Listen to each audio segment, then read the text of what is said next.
Hey there, what's up guys? My name is Useless Mango and I'd like to welcome you all back to another Tower Unite video here on my channel, where I've got yet another hole-in-one guide to share with you guys, and this time we're going to be taking a look at the map Altitude. So as always, if you do go on to enjoy the video or you find it interesting or helpful at all, then do be sure to drop the video a like rating, and if you are new to my channel and you're finding these hole-in-one guides helpful, or you just genuinely like my content, then why not hit that subscribe button? It only takes 2 seconds and it means that you won't miss any of my future uploads. Now with that said, let's get it started. Alright, so on Altitude there are a total of 5 holes that you can actually score a hole in one on, 4 of which have methods and 1 is more luck than anything else, but we'll get to that one at the end. Now as always, I cannot promise that these methods will work for you first time, but if you do practice these methods then you'll be sure to get the hang of it. All of these methods are working as of the 0.1.2.5 patch, which is the latest update as of making this video, but if the title happens to say something different, then that will be the latest patch these methods are working on. But anyways, the first hole that you can score a hole in one on is hole 1, Flying Lessons. Now I found that this level is one of the hardest levels to score a hole in one on game after game, because you have to aim dead center and line your power bar up with the 0 at the end of the word stroke. I found that it's easier to get yourself lined up perfectly by pointing your mouse cursor towards the very edge of the platform that you're on,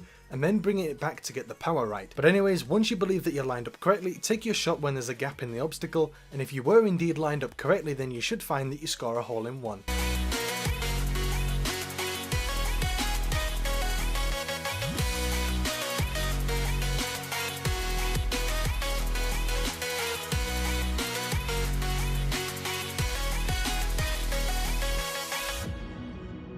Moving on, and the next hole that you can score a hole in one on is hole 4, Cloudy Hills. And this one is also somewhat tricky, as it's difficult to get an accurate reference point for taking your shot, as there's no landmarks or anything to align you up with. But what you want to do is use full power and aim slightly over to the left, but like I said, this one is difficult to get an accurate reference point for, but after a bit of practice you'll know where to shoot in your own game.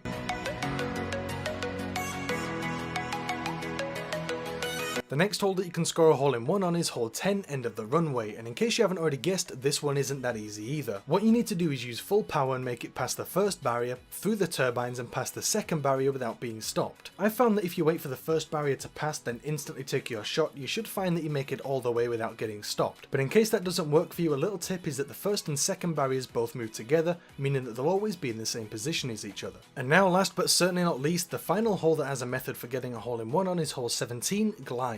Now for this hole you used to be able to shoot as close as possible to the wall and get the hole in one, but for some reason this doesn't work anymore. So what you want to do is aim as close as possible using full power, then move your aim to the left slightly. I think I aligned my cursor where the shadow on the curved wall becomes solid and doesn't have any opacity to it, but once you're lined up, take your shot and you should go around the corner and make it onto the speed strip that'll get you the hole in one.